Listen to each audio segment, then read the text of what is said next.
things just happen. I think you get to the point in life where you either become invisible, feel invisible, and disappear and just wait for life to happen, or you get really excited about life.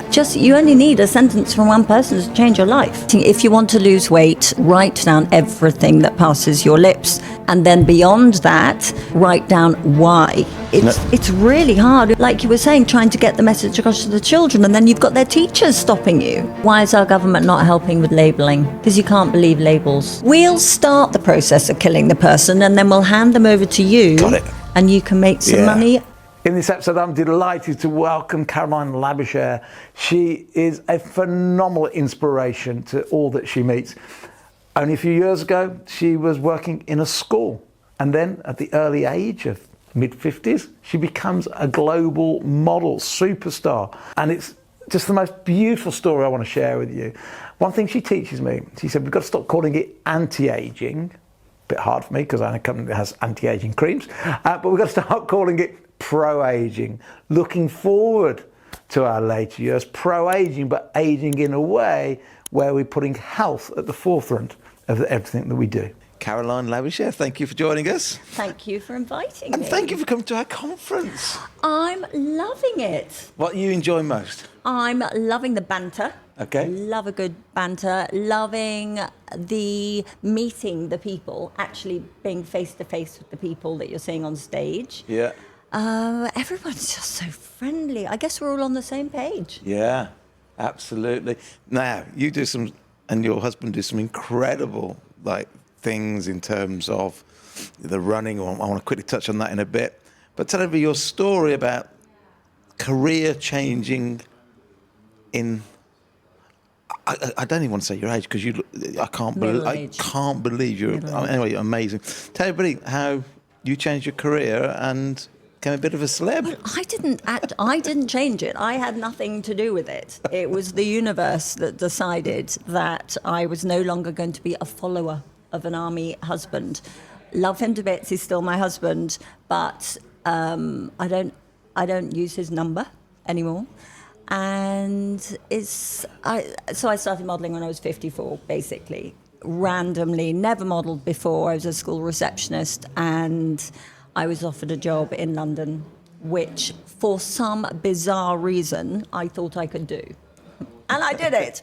And things just happen. I think you get to the point in life where you either become invisible, feel invisible, and disappear, and just wait for life to happen, or you get really excited about life and embrace every opportunity. I randomly was invited to Beijing to enter a beauty pageant. Literally, where did that come from? I've never been in a beauty pageant, never wanted to be in a beauty pageant, but I got an email saying, come to Beijing. Within 10 days, I had my visa. I was in Beijing. Wow. Didn't know anyone, and I won. Wow. So I got this big crown. I was literally sitting in the airport with my crown on the way home, even in the bath, wearing my crown. It was a bizarre experience, and things just happen. That's beautiful, because one of the things that we work a lot on is, not me, because I'm a man, but certainly my wife and our group is the menopause. And, one of the challenges, and I know it's wrong, I'm talking about the menopause as in... I don't think, no, because you know about it. I mean, that is a rarity, and it is fantastic. All men need to know. That's a good point, yeah.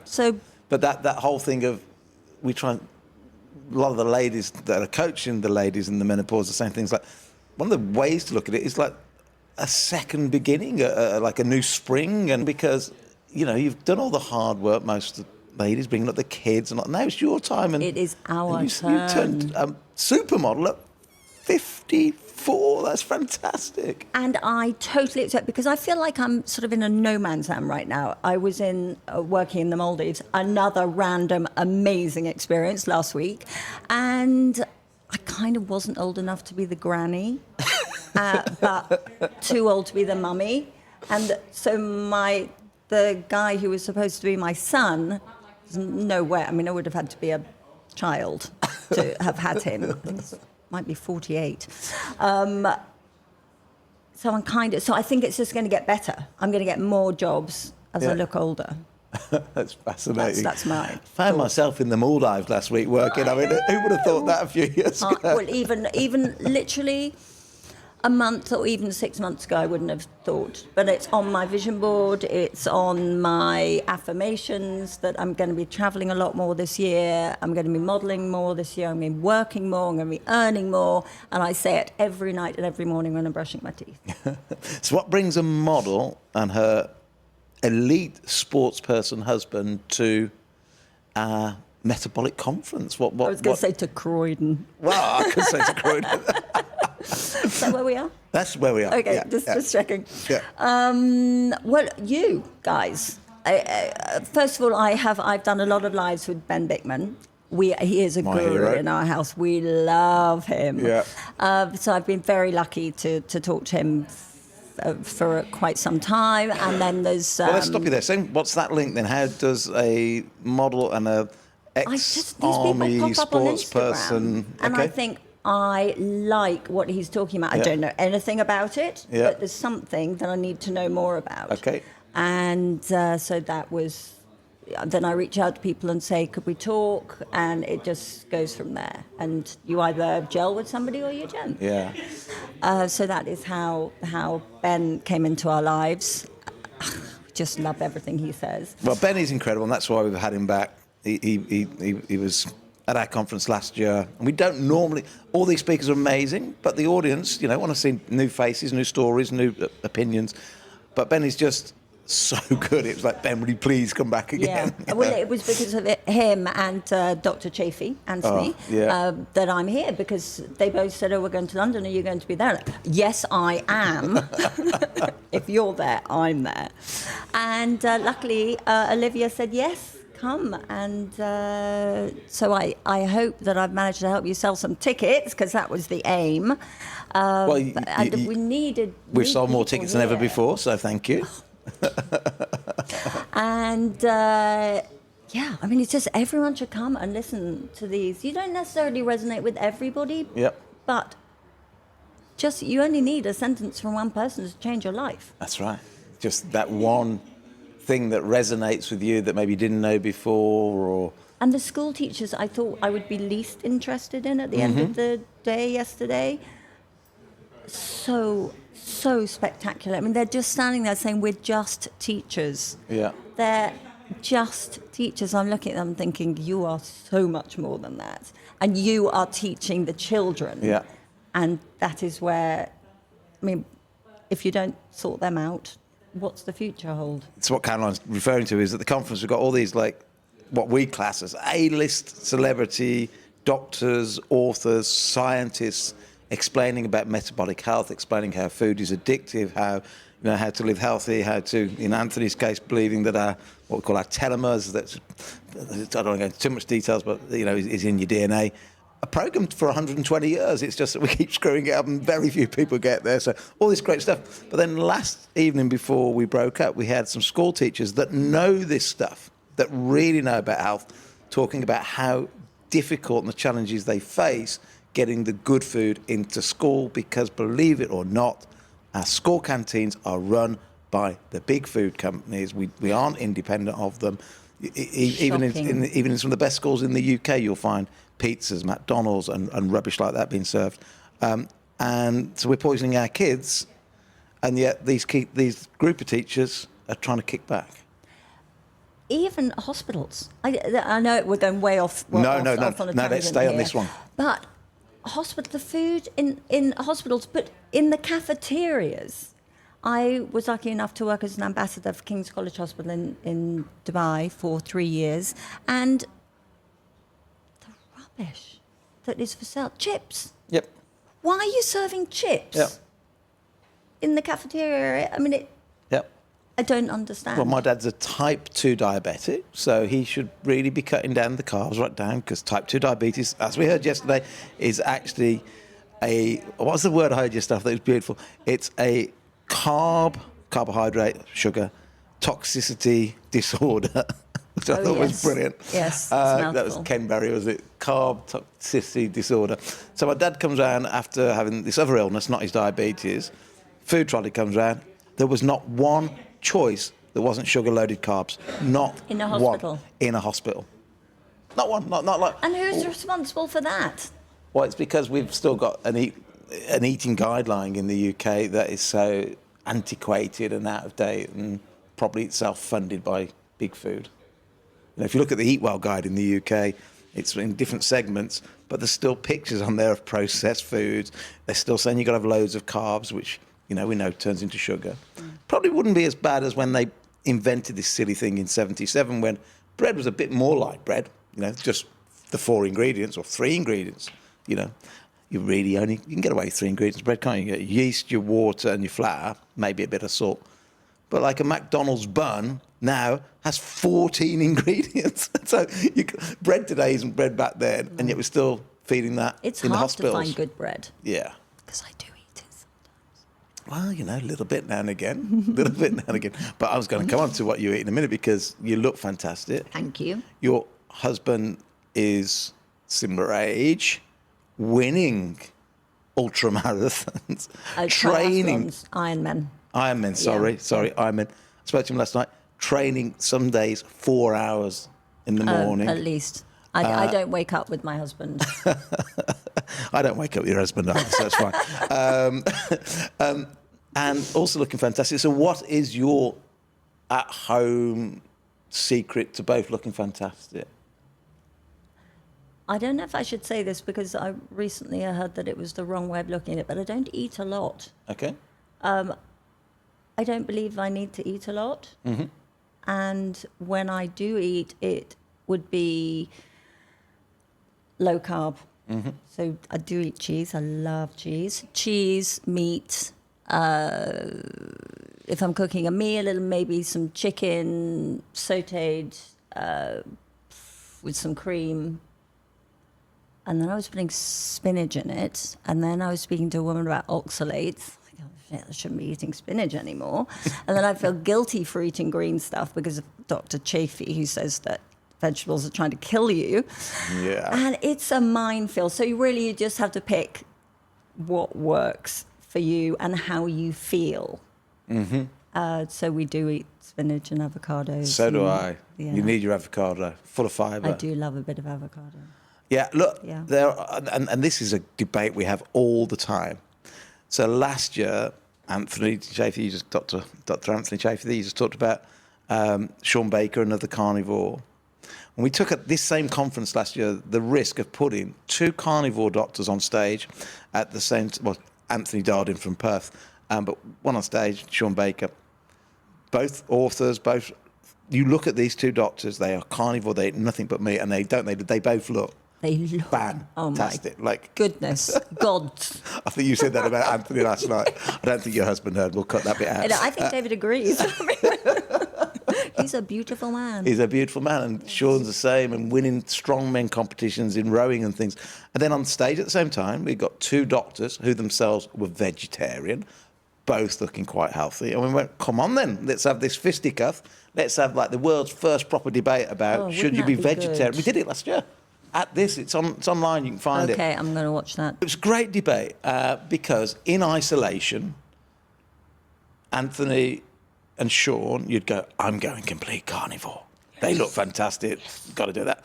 But then you'd see these other 2 doctors that have a good argument, that are vegetarian. They have to supplement a little bit, but vegetarian. And if you listen to that, you go, oh, maybe there's an argument in that too. But then at the end of the Listen to your voice when you're talking about it. Saying, do I want to look like that? Or do I want to look like that? And listening to you, I'm thinking, I want to look like that. No, I'm unbiased in this area. Honestly, I'm unbiased. I lean more towards the carnivore, but with a little bit of fibre. Well, with a lot of fibre. And then this guy in the audience, who's a farmer, got up. He went, wow. At first, I was confused by this. He said, but I think I've got the answer. He said, if it's a plant, eat it.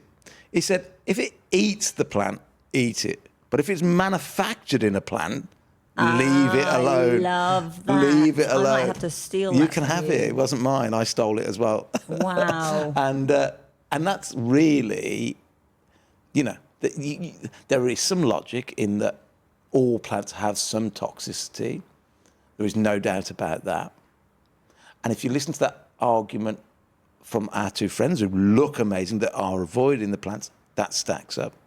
There is also an argument that says that hormesis, which is a little bit of what doesn't kill you makes you stronger, that our mitochondria, some of these chemicals that are in some of these plants, this is where antioxidants work, is because they're in such small doses, they do the opposite. A bit like when you and your husband work out, you deliberately tear a little bit of a muscle, so that when it comes back stronger. That is the principle of hormesis. And actually, where they're saying Anthony and Sean, well, Sean doesn't think all plants are killing you. Paul Saladino, for example, another carnivore doctor, did, but now he's started to introduce a few as well. They're now saying that actually, yes, they have got poisons in for self-defense, like you just mentioned, the broccoli. And for some people, like my wife who's got a thyroid condition, that might still cause a problem. But for most people, a little bit of those poisons in the plant that were there to defend them, because Paul Saladino says it's great, the difference between animals and plants. Animals' main defense is to run away. Plants can't run away. They're stuck in the ground, so they have to have all these chemicals to defend themselves. But a little bit of hormesis makes you stronger. So I wouldn't worry about the broccoli or the greens that you're having. I still do it. Because... And you're looking I just hear Anthony sitting on my shoulder every time I do it. But the other thing, a lot of them will say, and I think this is words straight out of Anthony's mouth, is listen to your body. And if you know you're feeling great... That is a game changer, isn't it? Yeah. Writing down. Yeah, you said that to me last night. Yes, writing down. So there are two things. So writing, if you want to lose weight or you want to change things, write down everything that passes your lips during a 24-hour period. Then somebody said to me, and then beyond that, you write down why each thing passes your lips. And that can change your life. I have in the back of the book some habit loops for people to fill in, exactly doing that. And one step even before. When you went to reach for it, what were you feeling? Yes. Because every habit has a cue. So what was your cue to have that sandwich or to go down to the canteen at work? Or just even open the fridge door. Or even open the fridge door, yeah, absolutely. What was the cue? Why did you do that? Or even the bigger cue, why did you stop and pick it up in the supermarket? Because if you can avoid it there, the mistake really happens in the supermarket. Because if it's not in the house, you can't eat it. Yeah. Although sadly you can today, because you can have everything anywhere delivered in about 10 minutes. Oh, God, I know. That's another problem. It's a fabulous problem to have, but you can't get a lot of immediate fresh stuff. It is the immediate bad stuff. I said to a friend of mine, he was COO of EasyJet, one of the cheap budget airlines, and then he went to Just Eat.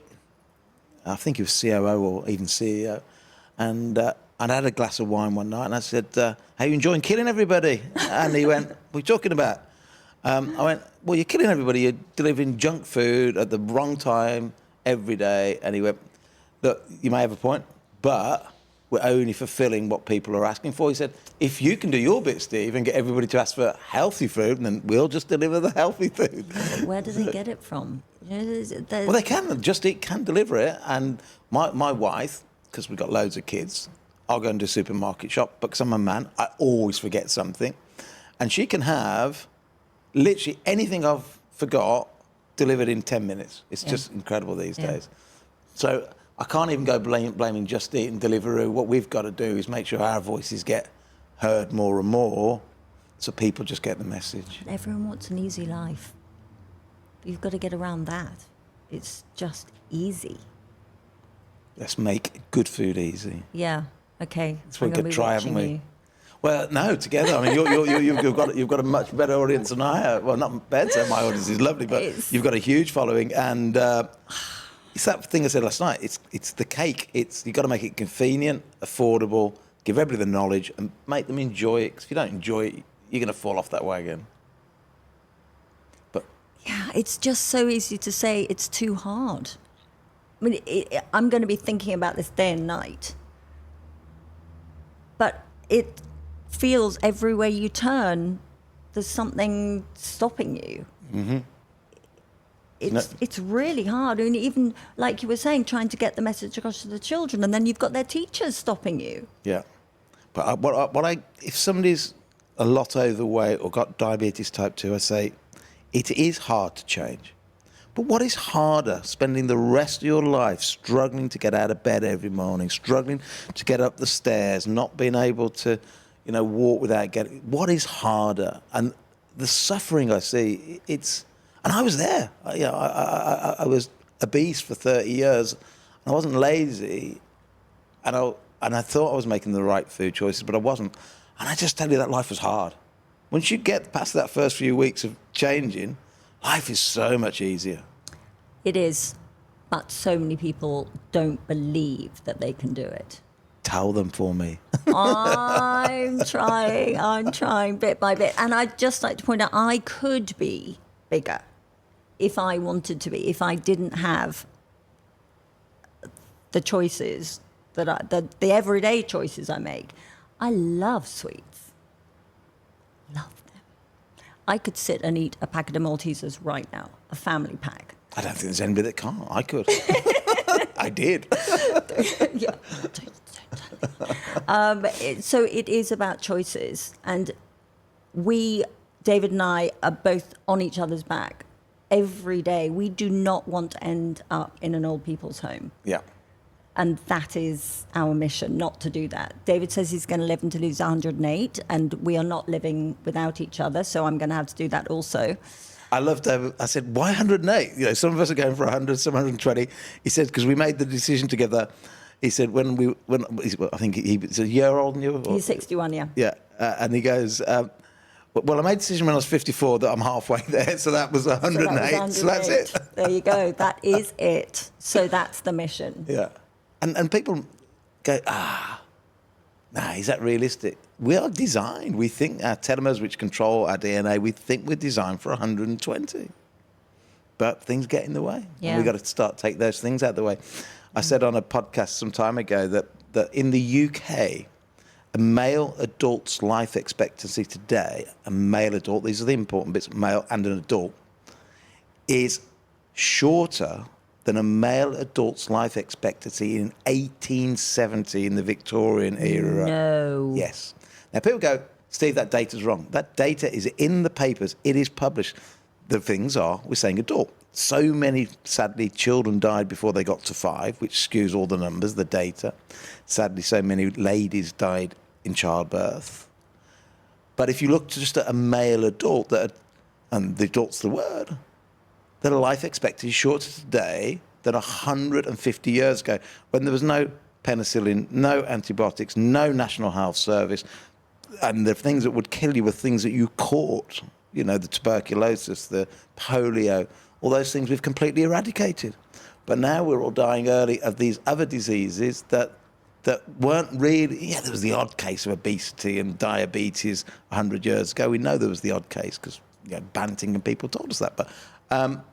But it was just so rare. I mean, cancer now, 1 in 2 in the UK is cancer researchers figures. 1 in 2 people alive today, or is it born right now? 1 in 2 will at some point get cancer. Well, it was 1 in 30, 1 in 40, 100 years ago. So, and genetics can't change that quick. So it has to be something that we're eating or doing that's causing all these horrible things. Yeah, it's definitely food. Yeah. It has to be food. Yeah, I think that's the main contributor. Could I just ask you a question? Yeah. And I don't know whether you want to even talk about this. I'll but talk about anything. If we had to pay to use the National Health, pay for an appointment, Yes. do you think it would put people off getting sick? As in, they'd look after themselves better because they don't want to pay £10 for their appointment? Oh, it's a fabulous question that I've never ever been asked before. So I think that would just come down to the individual, whether £10 was a significant amount to them or not. The problem we were facing, and I've spoken to lots of doctors and GPs about this, is and this is not a slur on anybody's character, because this is en masse right now, is we seem to have handed over the responsibility of our health to our doctor. Exactly. So we think that we get ill and the doctor's going to fix us. Doesn't matter if I get sick because I just need to go and see the doctor. Yeah, and get we in sorted. theory have a great NHS, which again can be another topic. In theory, we have this great NHS, which is the envy of the world, was the envy of the world. And this is no slur on doctors and nurses. Most of my friends are doctors and nurses. It's the system that's screwed. But we seem to, as a nation, because we've had this flagship NHS, we seem to have signed the responsibility of our health to our doctor. Yeah. And because we now believe there's a pill for every ill, Exactly. it's Yes. like, it doesn't matter if I get ill, I'm going to get fixed. Yes. The reality is, and I'll say this time and time again, you cannot medicate against all the illnesses we're getting because they are lifestyle illnesses. Yes. So medication does not fix any of the things that we're talking about at this conference. It might mask the symptoms. It might, for a diabetic, may help, with sugar by the tablets or the insulin, or in fact, the insulin makes it worse if you're type 2. So let's get that one covered. But blood pressure. Yes, we can get your blood pressure down, mask it with medication, but why don't we just damn fix the blood pressure problem in the first place? Yeah. Because all these things just lead to other illness. If you keep medicating for the current condition, treating them in silos, eventually you just get the next silo the next one next. Did you know, I'm sure you do know, you can't have a mirror in a surgery anymore. No, Yeah. didn't know that. I don't know if it's only Dubai, Right. if it happens in England, but the room with the doctor in it is not allowed to have a mirror. You are not allowed to talk about obesity, about the size of the person. So if somebody overweight comes in, they don't talk about that. They talk about, like you just said, the issue they came in for, like my ankle. Yeah.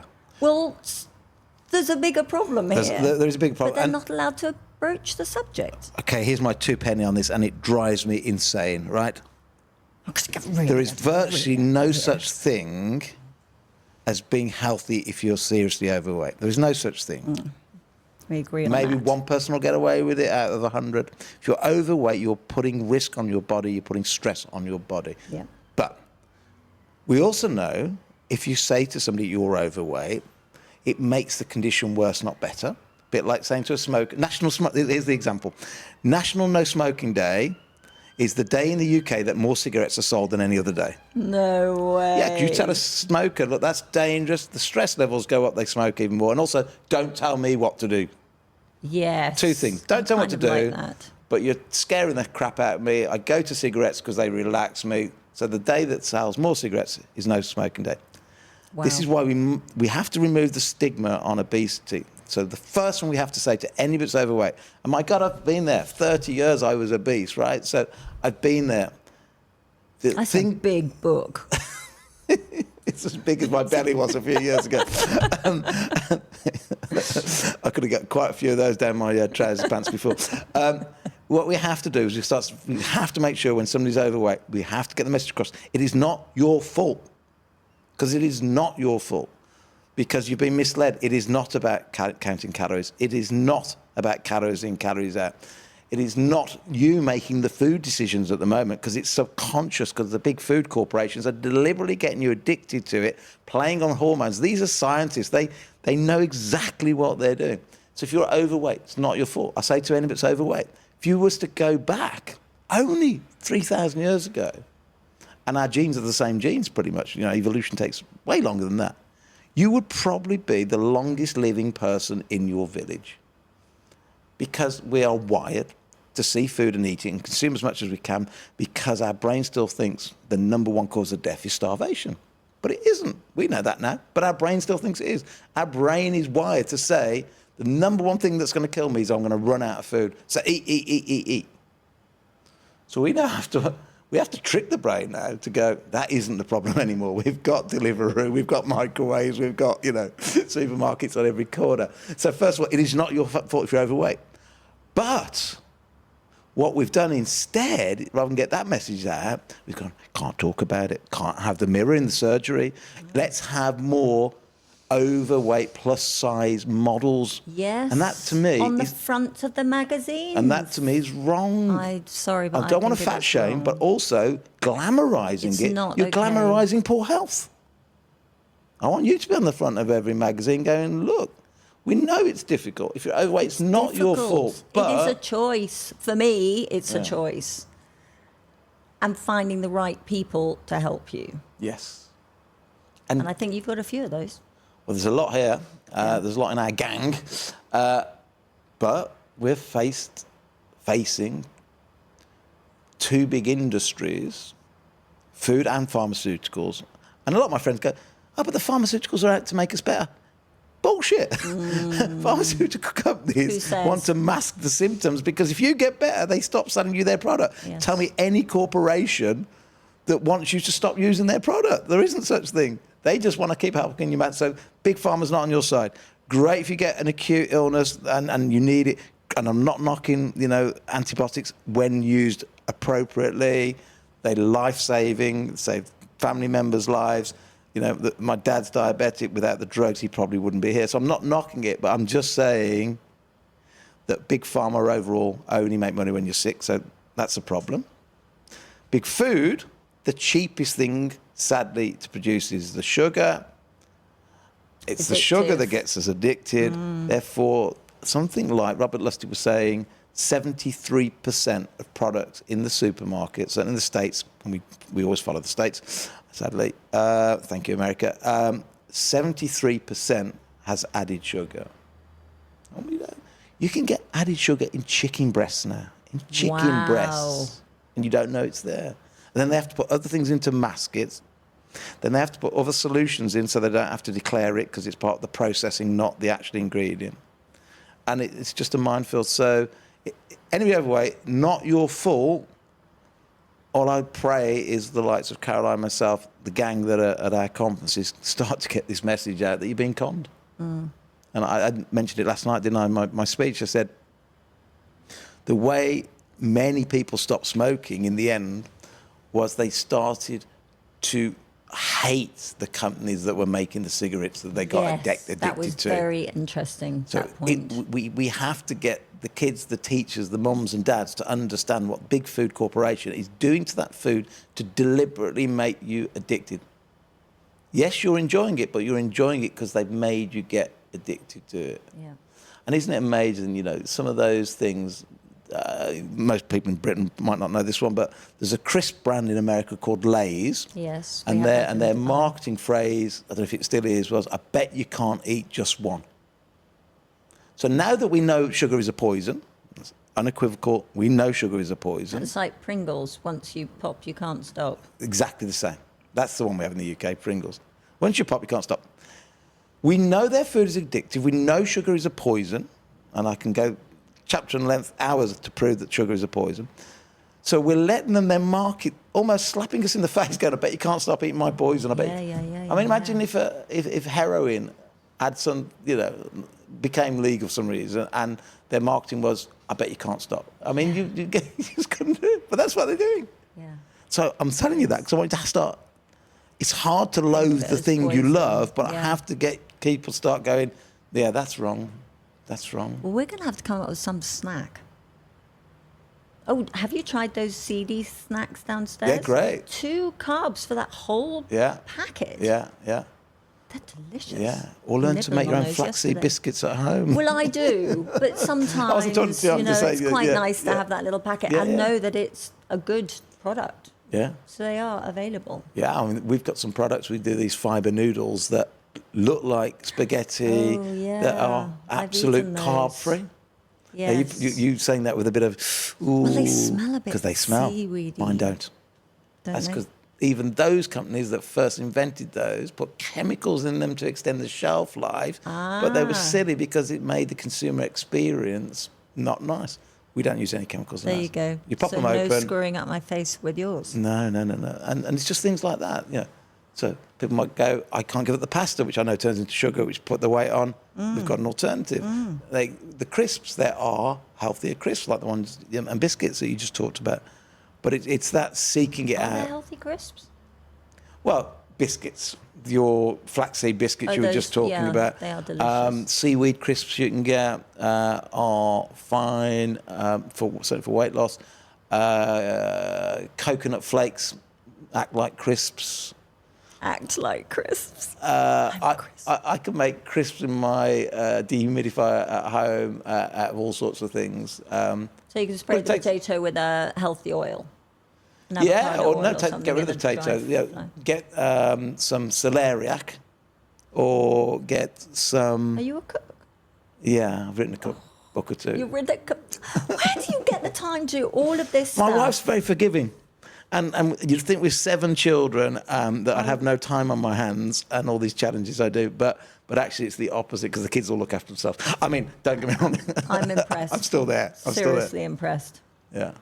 And it gets easier because once you've written a lot, you've already gone through that thought process. So you're just adding the new learnings. I mean, that's 1,008 pages, but I've probably written 600 of it already before, but I've just now brought it up to date with the latest science. Right. And I got a brilliant team as well, which always helps, doesn't it? Great people Teamwork around you. makes the dream work. Yeah. I do this thing called DEAD quite a lot. You heard of that?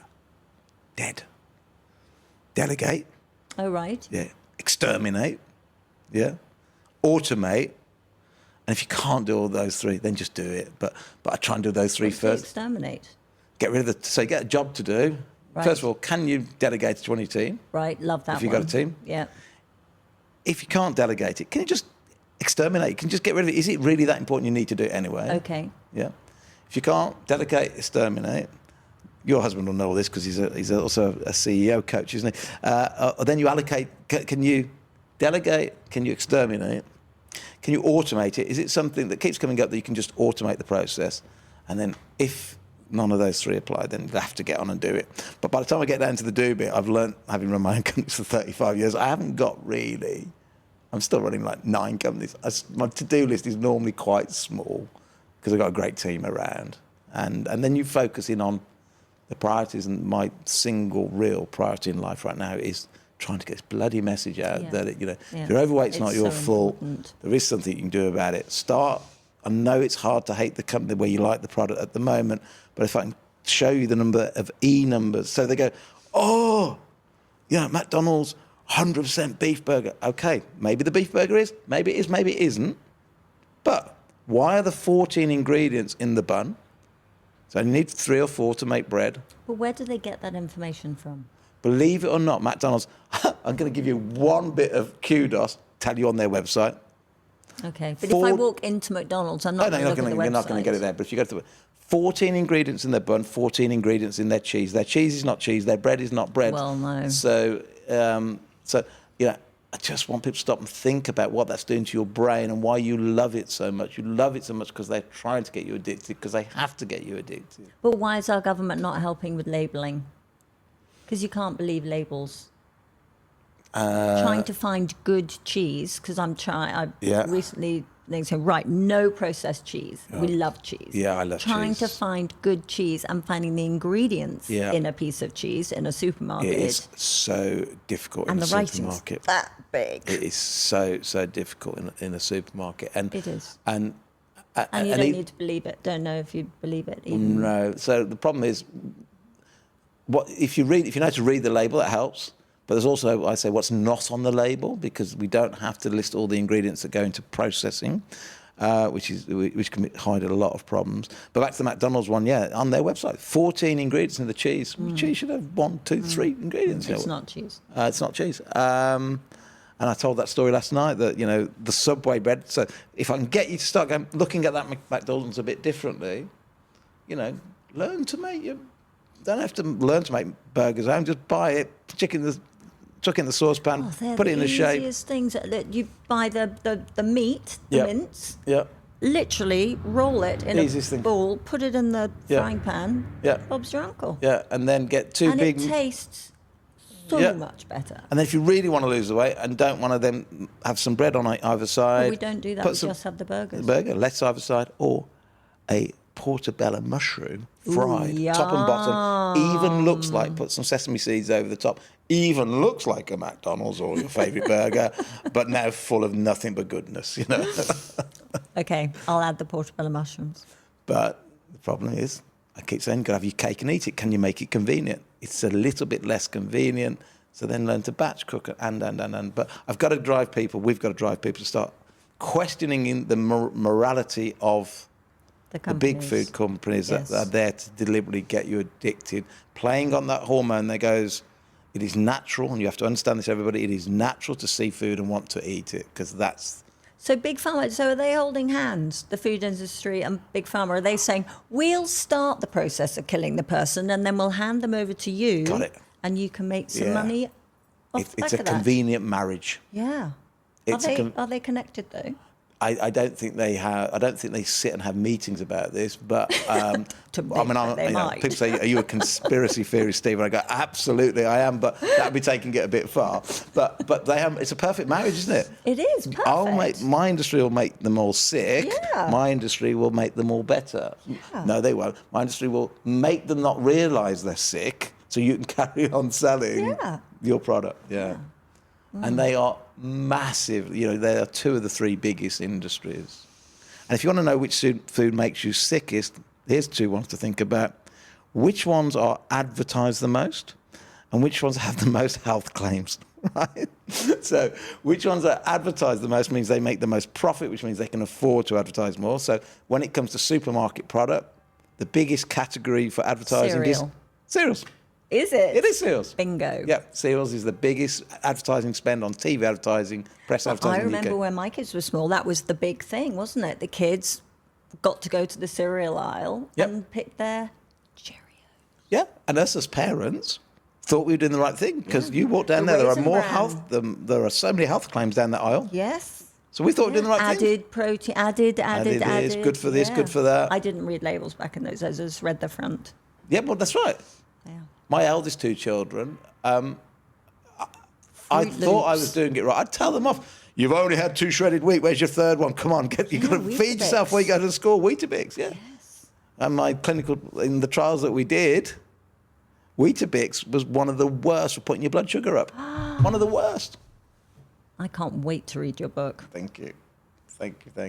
I better let you get on this. Thank you. Brilliant. You've been fantastic. It has been really good fun. Thank you for having me. No, I loved it. I'm going to get you hopefully on my Instagram live. Oh yeah. And you can talk to Let's some people. explain to everybody what we need to be doing. Yeah. God bless you. Good Thank fun. you very much. Thanks Lovely. a lot. Thank you, Caroline. Oops. Take care.